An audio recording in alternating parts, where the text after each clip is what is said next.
मैंने सभी स्टूडेंट्स के हवाले केक करके ये कहते हुए कि आप में से जो स्टूडेंट्स शुगर हैं वो उस लीके से केक के पीस करके सब में बांट दें।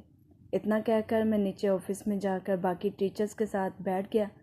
छोटी सी टी पार्टी यूं ही हंसी मजाक और बातों में फिनिश हुई तो वापस थोड़ी ब्रेक के बाद पढ़ाई स्टार्ट हो गई। बहरहाल कुछ पता ही ना चला कब वक्त इतनी तेज़ी से गुजरने लगा था कि 14 फरवरी 2022 प्यार करने वालों का दिन भी आ पहुंचा।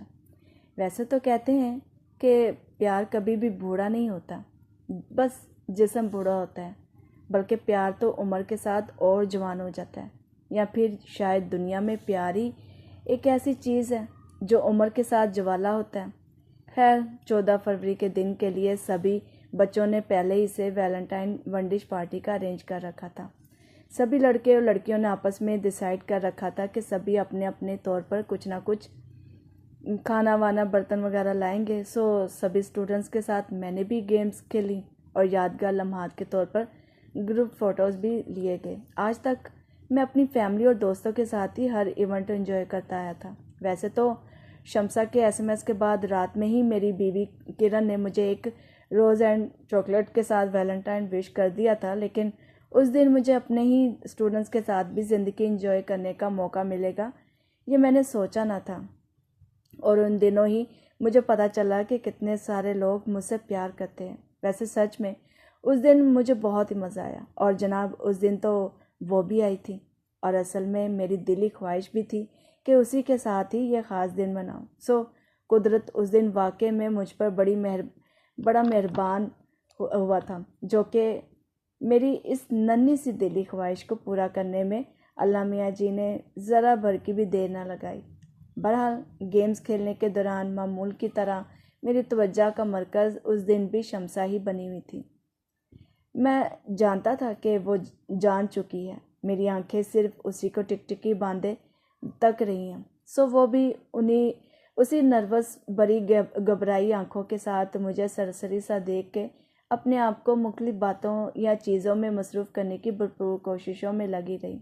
उसके सरसरी से देखने में ही एक अजीब अट्रैक्शन थी, जैसे उसकी आंखें मेरे चेहरे से होते हुए मेरे मन की गहराई को देख रही हूँ, जैसे मेरे हर ख्याल मेरे हर ख्वाब को जानती हूँ। उसे तो शायद बिल्कुल भी एहसास ही नहीं था कि उसकी एक स्माइल मुझ पर क्या जादू कर देती थी, और तो उसकी एक नज़र मुझे किस कदर दीवाना बना देती थी। बहरहाल वक्त तो जनाब अपनी उसी स्लो रफ्तार को पकड़े यूं ही सुस्ती से गुजरता जा रहा था। तभी एक दिन हमारे इंस्टीट्यूट में किसी पेशेंट की नर्सिंग केयर सर्विस के हवाले से कॉल आई, तो मैं अपने मैनेजमेंट के ही एक फ़र्द के साथ पेशेंट की तरफ रवाना होने ही वाला था कि शम्सा क्लास लेने के लिए इंस्टीट्यूट में हाजिर हो गई। वैसे उस दिन इत्तेफाक से कोई बच्चा भी नहीं आया हुआ था, हमने शम्सा को भी अपने साथ पेशेंट पर ले जाने का फ़ैसला ले लिया। और जनाब जब हम वहाँ पहुँचे तो हमने किसी पर भी वहाँ अया ना होने दिया था कि शम्सा अभी अनट्रेंड है, और ना ही उसे फोर्स किया कि जाकर इंजेक्शन मेडिसिन वगैरह के काम में हेल्प करें। हम तो बस यूं ही साथ में उसे ले गए थे ताकि उसे भी होम पेशेंट का एक्सपीरियंस हो सके। मगर शम्सा ने तो हमें हैरान ही कर दिया। हमारे बिना कहे ही शम्सा ने तो इंजेक्शन मेडिकेशन के अलावा नर्सिंग केयर के वो सारे काम किए जो कि एक नर्स को करने चाहिए। मैं और मेरा कोलीग हम दोनों उसे सारे काम अच्छे से करते हुए एक दूसरे का फेस ही हैरानी में देखने लगे। उस दिन शम्सा ने हमें हैरान करने के अलावा इम्प्रेस भी कर दिया था। वैसे तो मैं पहले ही से उससे इम्प्रेस था, मगर उस दिन के बाद से कुछ ज़्यादा ही इम्प्रेस हो गया। बहरहाल शब रोज़ मज़ीद इसी तरह से सिरकने लगे थे। तभी एक दिन वैलेंटाइन से पहले ही मैंने अनाउंस कर दिया था कि 10 फरवरी से सभी स्टूडेंट्स का एग्ज़ाम लिया जाएगा और इसी एग्ज़ाम की बना पर ही डिसाइड किया जाएगा कि गवर्नमेंट जना हॉस्पिटल में नर्सिंग ट्रेनिंग के लिए किसको भेजा जाएगा, और उसे ही हम अपने ऑफिस के लिए परमानेंट हायर कर लेंगे। मगर सभी बच्चे रिक्वेस्ट करने लगे कि एग्ज़ाम की डेट आगे बढ़ा दी जाए। मैंने भी उनकी बात मानकर 21 फरवरी की डेट फिक्स कर दी। बहरहाल 21 फरवरी 2022 एग्ज़ाम का दिन फाइनली आन पहुंचा। सो पेपर स्टार्ट हुआ। तभी मेरा तो बस नहीं चल रहा था कि शम्सा के पास जाऊं और उसके पास ही बैठ के पेपर देखूं कि वो आखिर लिख क्या रही है। एक्चुअली पेपर तो कर वो रही थी, पर टेंशन मुझे ख्वामखा में होती जा रही थी। इसी टेंशन को दूर करने के लिए कई बार मैंने उसके इर्द गिर्द फेरे लगाए और कभी क्लास के ही बाकी लड़के लड़कियों के साथ हंसी मजाक की बातों से दिल बहलाता रहा, ताकि किसी तरह से मेरा ध्यान तो बढ़ सके। खैर एग्ज़ाम का वक्त गुजरा तो जना हॉस्पिटल में अपने बच्चों को नर्सिंग प्रैक्टिस दिलवाने के चक्करों में मेरे फेरों का वहाँ सिलसिला शुरू हो गया, ताकि जब हम होम पेशेंट पर अपने तैयार करदा बच्चे भेजें तो हमारे इंस्टीट्यूट को शर्मिंदगी का सामना न करना पड़े। इसलिए हम पूरी तरह तालीम के साथ साथ ट्रेनिंग दिलवा कर ही उन्हें होम पेशेंट पर भेजना चाहते थे। खैर रोज़ सुबह से मैं जना हॉस्पिटल के लिए रवाना हो जाता और रोज़ दोपहर को ही मेरी वापसी होती थी, क्योंकि जनाब आप तो जानते हैं ना, हॉस्पिटल में लोग कोई भी टिक कर यूँ बात सुनने के लिए तैयार ही नहीं होता। कभी कहीं फेरे लगवाते हैं तो कभी किसी और दिन आने का कहते हैं, तो कभी पैसों की रिश्वत, तो कभी खाने पीने की रिश्वत। बस इसी तरह से कर के फाइनली मैंने इजाज़त ले ही ली।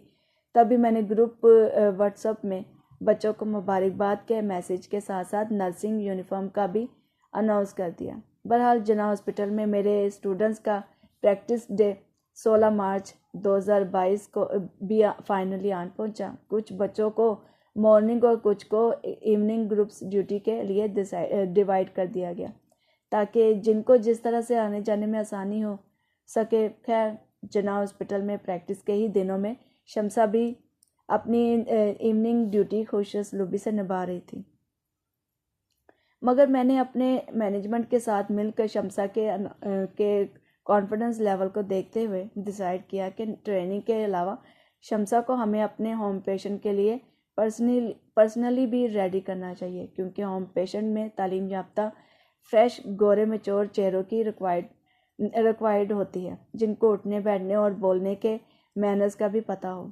तो इसीलिए जनाब मैं जब भी किसी पेशेंट पर जाता तो मॉर्निंग टाइम में उसे भी अपने साथ ले चलता, ताकि इवनिंग में वो जना हॉस्पिटल अपनी ट्रेनिंग मुकम्मल कर सके। सो उन्हीं दिनों हमारी मुलाकातें बढ़ने लगी।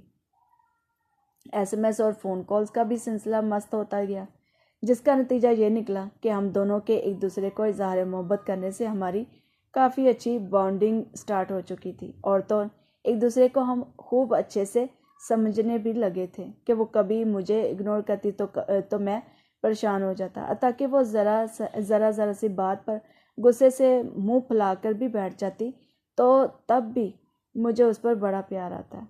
इनफैक्ट उसके साथ टाइम स्पेंड करना तो मुझे पहले ही से बहुत अच्छा लगता था, और अब तो पूछिए ही मत कि कैसा लगता था। पर मेरे ख्याल से ये सब कुछ मोहब्बत की निशानी में से ही एक है शायद। तो इसीलिए टाइम स्पेंड करने के चक्करों में अक्सर चाय का बहाना बनाकर किसी भी होटल के बाहर गाड़ी रोक दिया करता। एक्चुअली मेरा मानना है कि चाय में स्वाद इसलिए नहीं आता कि इसमें दूध, शक्कर, पत्ती या अदरक कितना पड़ा है। कुछ तो मौसम का हाथ होता है और कुछ उसका जिसके साथ चाय पी जाती है। क्योंकि जनाब ये जो खुशी होती है ना, कमबख्त चीज़ ही ऐसी होती है, नहीं मिलती तो करोड़ों से नहीं मिलती है तो एक कप चाय से ही मिल जाती है। खैर तब मुझे इन सब चीज़ों का ज्ञान ही नहीं था ना, मगर अब ज़िंदगी के थपेड़े खा के यही सारी बातें मुझे खूब अच्छे से समझ में आ गई कि ज़िंदगी हो या काफ़ी, हम जो भी चुनते हैं उसका बिल हम ही को चुकाना पड़ता है। बहरहाल उन्हीं दिनों हमारे इंस्टीट्यूट के मैनेजमेंट ने एक यूथ सेरेमनी इवेंट ऑर्गेनाइज करवाया। साथ ही उस इवेंट में बच्चों के रिजल्ट्स भी अनाउंस करने का हमने प्लान बना लिया, ताकि जो बच्चे फर्स्ट, सेकंड, थर्ड हों उनकी हौसला अफजाई के लिए उनको मेडल दिए जा सकें। सो इवेंट के दिन की शुरुआत हुई तो मैं रोज़ की तरह शम्सा की आमद का बेसब्री से इंतज़ार करने में महव हो गया। इतने सारे टीचर्स के बीच बैठा मैं मोबाइल की तरफ अपना सर झुकाए शम्सा को मैसेज पे मैसेज करने में लगा रहा, ताकि वो जल्दी से सेरेमनी में पहुंचकर मेरे बेचैन और बेसब्रे दिल को सुकून दिला सके। तो फाइनली जनाब उसकी जैसे ही इंस्टीट्यूट में आमद हुई तो मेरी भी जान में जान आई। पता नहीं क्यों उसके आ जाने से इंस्टीट्यूट में हमेशा ही जैसे मुझे तो रौनक सी फील होती थी, और क्यों ना हो, उसकी तो हर अदा ही सैर अंगेज़ और उसकी हर बात ही मुझे दिल आवेज़ सी फील होती थी। बहरहाल उन दिनों हम दोनों की मोहब्बत की पींगें तो आसमान को छू रही थी। तभी जनाब मार्च के महीने ने अलविदाई ली तो अप्रैल के महीने ने उसकी जगह ले ली। तभी उन दिनों लाहौर में बेवक्त बारिश हो रही थी, हल्की हल्की फुहार।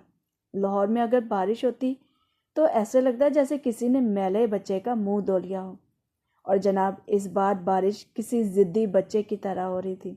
वो बरसती जा रही थी, बरसती जा रही थी। उस दिन अभी शाम के 6 ही बजे थे जब मेरी आंख खुली तो बाहर बरसात हो रही थी। मैं जल्दी से आरामदेह बिस्तर को छोड़कर कमरे की बालकनी में खड़ा हो गया। किरण ने मुझे उड़ते देखकर मेरे हाथ में चाय का मग थमा दिया और मैं भी वहीं बालकनी में ही खड़ा चाय के घूंट भरते हुए बारिश को गौर से देखने लगा। मुझे ऐसा लगा जैसे बारिश के कतरे मोतियों की तरह गिर रहे हों। बहुत खूबसूरत लग रहा था सब कुछ। फिज़ा में बारिश की सूंधी सूंधी सी खुशबू फैली हुई थी। यूं ही बारिश को बगौर देखते हुए मेरे अंदर टीनेज के ज़माने की एक खिड़की सी खुल गई, जिससे वो तमाम घड़ियां, वो सुकून, वो चैन, वो रिश्तों की हरारत, वो पागलपन उस खिड़की से मेरे अंदर आ रहे थे और मेरी रूह को छूते जा रहे थे। उस एज में भी जब जब बारिश होती थी तो ऐसे मुझे लगता था जैसे बारिश नाचते, झूमते, गाते बड़े अरमानों के साथ मुझे अपने पास बुलाने के लिए आई हो कि अगर मैं ना गया तो बारिश बुरा मान जाएगी। तो इसलिए मैं भी उसके बुलाने पर बारिश में जानबूझकर भीगने चला जाता।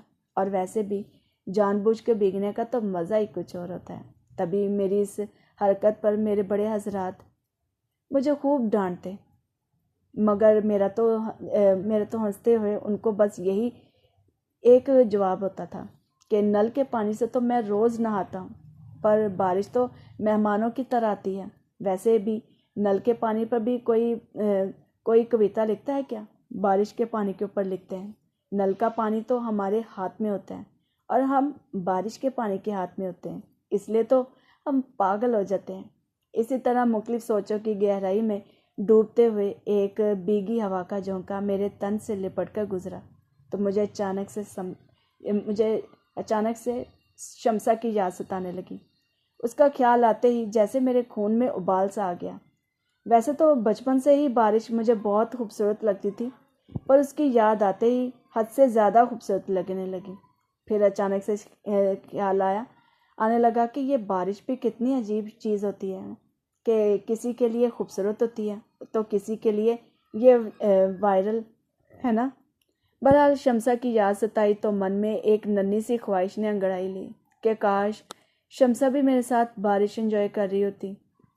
खैर, मैं अगले दिन सवेरे ही से दफ्तर की खिड़की के बाहर ठंडी हवा के झोंकों को खिड़की से आते हुए अनजाने कब से खड़ा एंजॉय कर रहा था, क्योंकि मौसम बड़ा अबर आलूद सा हुआ जा रहा था। तभी उसी दौरान मुस्कुराते हुए मैं शमसा की याद में मोबाइल पर स्टेटस लगाने से अपने आप को रोक ही ना पाया कि मौसम था बेकरार। तुम्हें सोचते रहे कल रात बार बार। बारिश हुई तो घर के दरीचे से लगकर हम चुपचाप सोगवार। तुम्हें सोचते रहे कल रात बार बार। खैर, शमसा को अब खोने से भी मुझे बड़ा डर सा लगने लगा था। वो कहते हैं ना कि मोहब्बत इंसान को डरपोक सा बना देते हैं। बहरहाल उस दिन हफ्ते को मौसम बेहद दिलकश था और अप्रैल के महीने की धूप में भी बड़ी नरमाहट सी फील हो रही थी। उन दिनों सभी स्टूडेंट्स हॉस्पिटल में प्रैक्टिस करने के बजाय हर हफ्ते के हफ्ते क्लास लेने के लिए आते थे, ताकि जो कुछ भी हॉस्पिटल में ट्रेनिंग के दौरान सीखा वो पूरी क्लास में शेयर कर सकें। सारे बच्चे तो क्लास में कब से आके मेरे इंतज़ार में बैठे रहे, मगर मैं ही वहाँ नहीं था, क्योंकि मैं तो शमसा को लेकर एक होम पेशेंट पर गया था। जब दोपहर के तकरीबन 12 बजे के करीब मैं शमसा के साथ वहाँ पहुँचा तो टाइम देखकर मुझे बड़ी शर्मिंदगी सी फील होने लगी थी। इसीलिए सबसे माजरत करते हुए मैंने उन सब पर बड़ा हैरानकुन इंकशाफ भी जाहिर कर दिया। वो ये कि मैं इस्लामाबाद जा रहा हूँ, क्योंकि हमारे इंस्टीट्यूट की एक और नई ब्रांच जो खुलने जा रही है। और तो और ये पूरा ऑफिस पहले मेरे अंडर में होता था, अब सर रशीद के अंडर हो चुका है। और दूसरा, हमारे इंस्टीट्यूट के मैनेजमेंट ने शमसा को होम पेशेंट केयर सर्विस के लिए परमानेंट भी हायर कर लिया है। इसकी एक रीज़न ये भी है कि वो अकेली अपने घर को सपोर्ट कर रही है। हालांकि इसके भाई हैं, मगर वो शादीशुदा हैं। इसी तरह की और भी बातें मैं उनसे अभी कर रहा था। तभी उन बातों के दौरान मैंने अपने सभी स्टूडेंट्स की तरफ नज़र दौड़ाई, तो मुझे ऐसा फील हुआ जैसे सबको हमारे इंस्टीट्यूट का ये फ़ैसला पसंद ना आया हो। किसी भी स्टूडेंट ने अपने मुंह से कुछ कहा तो नहीं, मगर उन सबकी आंखें और चेहरे के तासुरात सब कुछ बयान कर रहे थे। हाँ, मुझे एहसास था कि आज तक मैं इन सब बच्चों को पढ़ाते वक्त भी यही कहता आया था कि आप सब ही यहाँ परमानेंट हो, पर आज अचानक से मैंने सिर्फ एक को परमानेंट करने का फ़ैसला सुनाया तो मुझे ऐसा लगा जैसे उनका दिल उस दिन बुरी तरह से मुरझा गया था, सिर्फ मेरी वजह से। मुझे लगता है कि मैंने कहीं ना कहीं उनके साथ ज़्यादती या फिर सीधे मायनों में उनकी उम्मीदों पर पानी फेरा था, क्योंकि आज तक मुझे सब बच्चे जी तोड़ मेहनत करते हुए बड़े खुश दिखाई दे रहे थे। लेकिन उस दिन के बाद से उनके चेहरों पर खुशी नहीं बल्कि बेजारी और थकान नज़र आने लगी। इंस्टीट्यूट में और हॉस्पिटल में भी ड्यूटी के दौरान सभी गैर हाजिर रहने लगे, यानी ड्यूटी बंक करके कैफ़े बैठे रहते, तो कभी छुट्टियों पे छुट्टियां करने लगे। बल्कि उन्होंने खुशी के साथ मेहनत करना भी आहिस्ता सा बंद कर दी। और उन सभी बच्चों की ख़ास तौर पर इवनिंग वाले बच्चों की अब मुझे काफ़ी कंप्लेंट भी आने लगी थी। सभी बच्चों की इन हरकतों पर कभी तो मुझे शदीद गुस्सा आता तो कभी बड़ा दुख होता कि कितनी मैंने इन सब पर मेहनत की और ये सब बच्चे इस तरह से लापरवाही दिखा रहे हैं। मगर मैं तो जनाब सिक्के के सिर्फ एक ही पहलू से देखता जा रहा था, दूसरे पहलू को तो मैं ज़रा भी टच ही नहीं कर रहा था। क्यों उनके अंदर इतना बदलाव एकदम से आ गया। वो खुशी, मेहनत, उदासी और थकान में क्यों बदल गई। मैं ज़रा भी इन सब चीज़ों के बारे में तो ना सोच रहा था और ना ही सोचना चाहता था। वो कहते हैं ना कि जब वक्त ख़राब हो रहा हो तो इंसान भी अंधा हो जाता है, या फिर शायद मैं वाकई में शमसा की मोहब्बत में अंधा हो गया था, या फिर शायद मुझे लगता है इंसान अंदर से एक बच्चा ही होता है। उसकी कोई परवाह करे, कोई उसका ख्याल करे, उसे अच्छा लगने लगता है, जैसे सारे दिन भर की थकान उतर गई हो। एक्चुअली बच्चों की तरह ही मैं तो हर किसी पर भरोसा जो कर लेता था ना, ज़रा सी बातों को दिल पर ले लेता था, तो उस पर भी जाने अनजाने में मैं भरोसा करने लगा था कि उसकी वजह से ऑफिस में सब कुछ ठीक ही रहेगा, हमारे पेशेंट भी उससे नहायत खुश ही रहेंगे, इसकी वजह से हमें कोई कंप्लेंट्स भी नहीं मिलेगी, वफादारी और ईमानदारी के साथ ही ये चलेगी। और तो और मैं भी सुकून में रहूँगा, उससे दूर नहीं जाऊँगा, क्योंकि कहीं ना कहीं मुझे एहसास था कि ज़िंदगी ने मुझे प्यार करने की इजाज़त तो दे दी है, पर साथ रहने की नहीं। बस इसी तरह की बातों को लेकर मैं मैनेजमेंट के साथ डिस्कस करता रहता था। बहरहाल 17 बच्चों में से तो काफ़ी बच्चे छोड़ के जा चुके थे और कुछ हॉस्पिटल में प्रैक्टिस के बाद छोड़ के चले गए, मगर पता ही नहीं चला कब हालात में बदलाव सा आने लगा था और कब मेरी किस्मत सबसे बड़ी लिखियारी की तरह मेरी और शमसा की मोहब्बत की उस कहानी का अंजाम लिखने लगी थी। खैर, जून के ही महीने में एक दिन सवेरे ही से माहौल बड़ा उदासी और बेकैफ़ी के आलम से भरा पड़ा था। उस दिन शमसा ऑफिस में जैसे ही आई तो मुझे लगा जैसे मेरी मंजिल खुद मुझ तक चल के आ रही हो। सो यूं ही बातों के दौरान उसने अपनी ज़िंदगी का सबसे बड़ा सच मुझ पर अचानक से याद कर दिया कि मेरी मंगनी होने वाली है, मेरे ही कज़न से। हम दोनों कई सालों से एक दूसरे की मोहब्बत में अरेस्ट रहे थे और अब फाइनली हमारी शादी भी जल्द हो जाएगी। वो तो मुझे अपनी ज़िंदगी की सच्चाई बता रही थी, जो कि मेरे लिए वो कड़वी दवाई से ज़्यादा जहर मालूम हो रही थी। इसीलिए तो उसकी सच्चाई सुनते ही मेरा दिल तो ऐसे जैसे किसी ने अपनी मुट्ठी में दबा लिया हो। बिल्कुल एकदम से चुप सी मुझे लग गई थी, कुछ बोला ही नहीं गया। मुझे लगता है शायद उस दिन मेरे अरमान टूटे थे, जिस वजह से अजीब और गरीब सी मेरी उस वक़्त कैफियत हो गई थी। जब आखिर मेरी खामोशी टूटी तो मैंने उससे पूछ ही डाला कि क्या हुई वो कस्में, वो वादे, वो प्यार, क्यों तुम मुझे ऐसे छोड़ कर जा रही हो, क्यों अपनी ज़िंदगी से निकाल रही हो?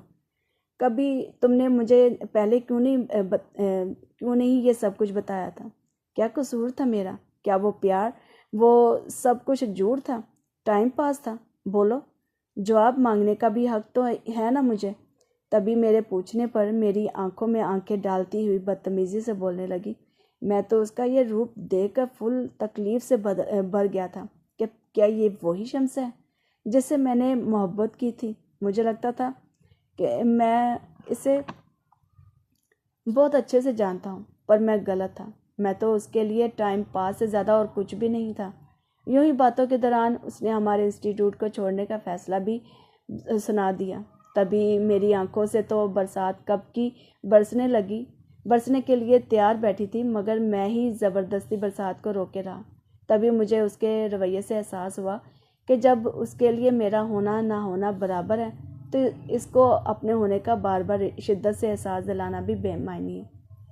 इसीलिए मैंने उस महीने की तनख्वाह उसके हाथ में थमाते हुए कह दिया कि तुम मेरी ज़िंदगी से तो जा रही हो, तो ये अपनी इस महीने की तनख्वाह भी लेती जाओ। मगर वो मज़ीद लहजे में कहने लगी कि मुझे नहीं ये तनख्वाह चाहिए, आप प्लीज़ ये सैलरी अपने ही पास रखें।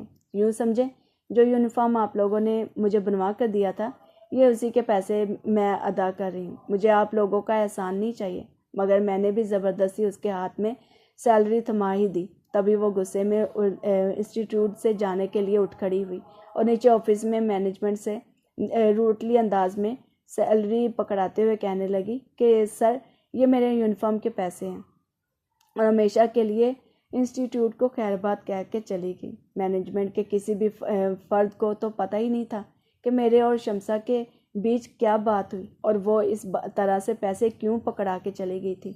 सब कुछ इतना अच्छे से चल रहा था और एकदम से अचानक आए भी वो और गए भी वो, कैसे और क्यों, ख़त्म फसाना हो गया। बाय।